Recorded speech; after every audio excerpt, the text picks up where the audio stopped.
Hi friends, we're going to talk about scale in photos today. When it comes to showing scale in photos, it's all about relationships. Here is Earth. I'm told this is where we live, although I've never confirmed it. Here is Jupiter. Looks like it's about the same size, eh? Here is Earth and Jupiter.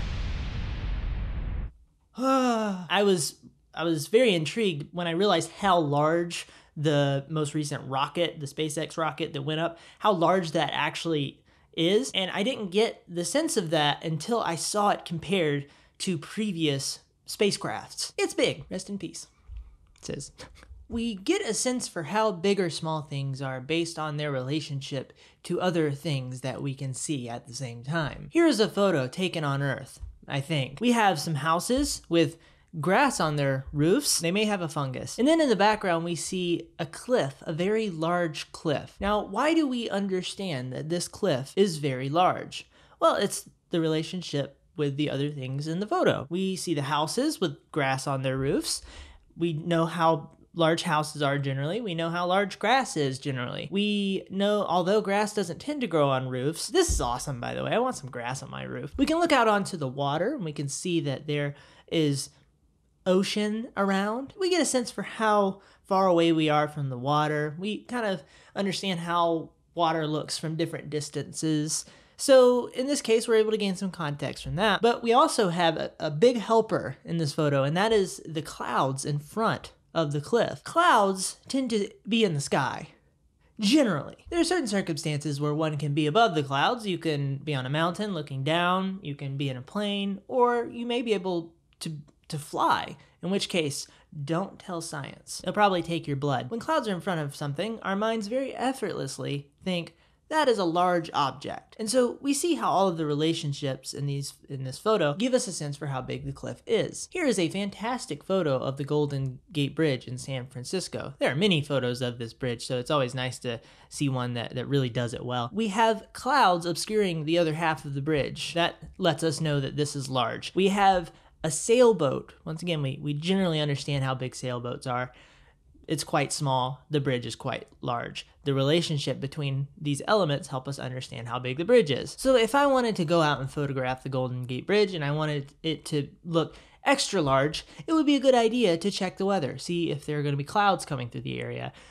See what time of day clouds come through, what time of day what time of the week that the bay is busy with boats, so that I can add some boats to the mix. I can get my light looking wonderful as well, which sometimes can aid in, the sense of the scale of things, but sometimes not so much. This is a photo of some people sitting on bleachers, presumably for an event, and then of course we have the beautiful but sadly no longer with us Twin Towers. They were enormous buildings. They were daunting in their stature, and there were two of them. Now, it's probably quite difficult to take a photo of these buildings and them not feel enormous, but we see some things done here that really accentuate that. We have the relationships between the people and the buildings, so that's one thing. We also have another building to give us a sense of, comparison between the two buildings. But one of the big things that's happening here that is amazing is we have the buildings going up into the top of the frame and going off frame. We can't see the top of the buildings. Whenever something goes all the way through the frame, goes all the way up, and we expect it to end. It's a building. We expect it to end at some point, but we can't see the top.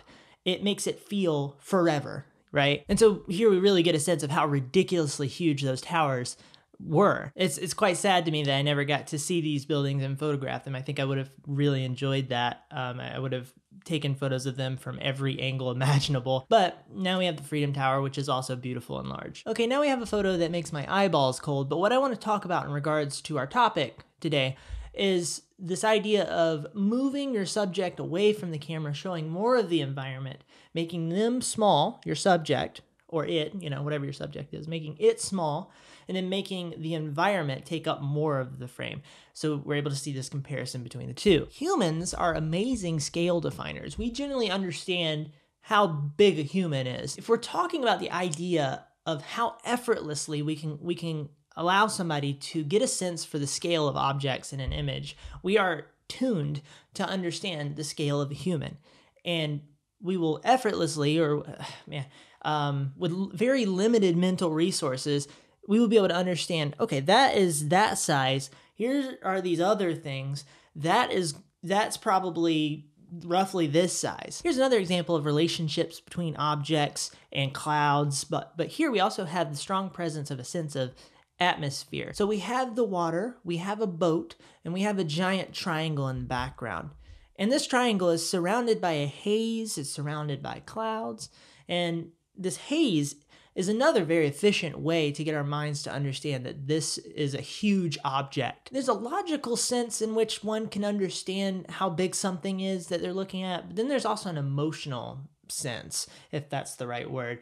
When we look at something that is this massive with haze around it, that's so far away, there's a deep emotional knowing of how large this thing is. It's daunting. So when you point your camera in the direction of a large triangle and you're thoughtful about things like framing, lens, lighting, time of day, various variables, you can end up with a photo like this. And of course we have to remember the relationship between the triangle and the boat. I think the boat really helps this photo out.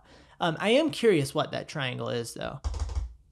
Here's a fun example of a very large building. Once again, we have people in the foreground to help us give that contrast.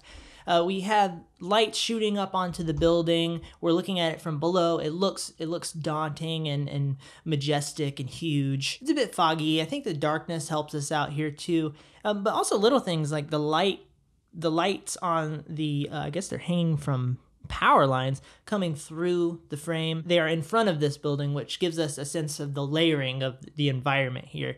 So we can see, okay, this is a bit further away. All these little things, we're speaking of the big things, but they're all the tiny things we see in a scene help us make sense of what we're seeing. Another thing that was done here that I think is very clever, whether it was intentional or not, is we are cutting off the top of the building ever so slightly, and that kind of points back to what I was talking about a second ago, when the building is just kind of goes up to the top of the frame. That can make it feel like, oh, this is a large object. It can't even fit into the frame, right?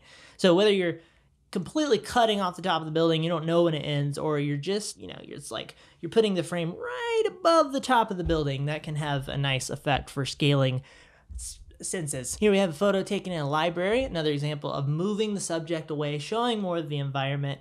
And in this case, we can see how kind of vast this library is and where the subject fits in, the human. This is a photo I took in Salt Lake City, and we get a sense for how big the Salt Lake Valley is based on the fact that I'm up on a mountain. I have a guy in the foreground, once again, a human, I think, riding a bike down a path, lots of foreground context, size, stuff, relationships. And then in the background, we have the vastness of the Salt Lake Valley compared against it.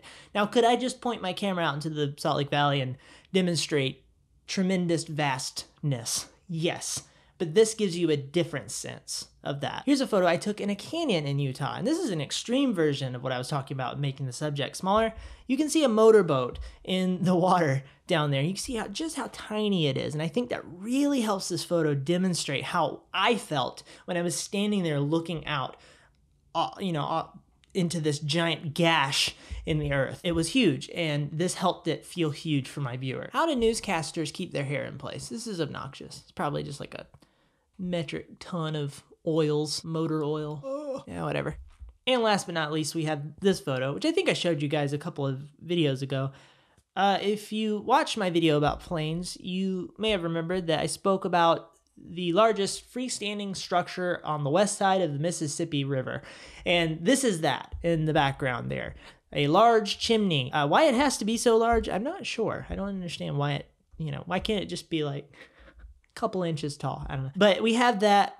We have some people in the foreground playing a piano. I was on the edge of the Salt Lake, and there was a piano in the right there.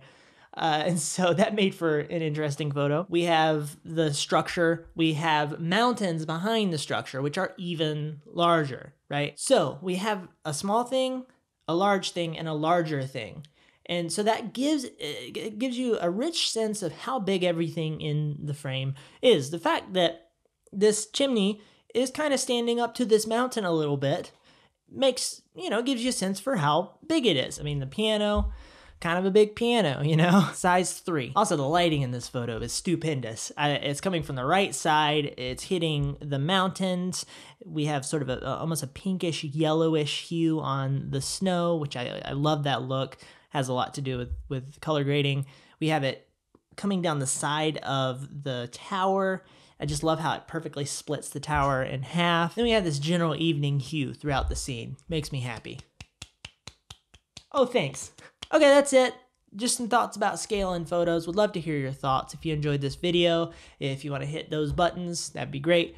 I would appreciate that. If you want to comment below, share your thoughts, anything you feel like I missed, love to chat about that. I hope you have a lovely day. Thank you so much for watching. Goodbye.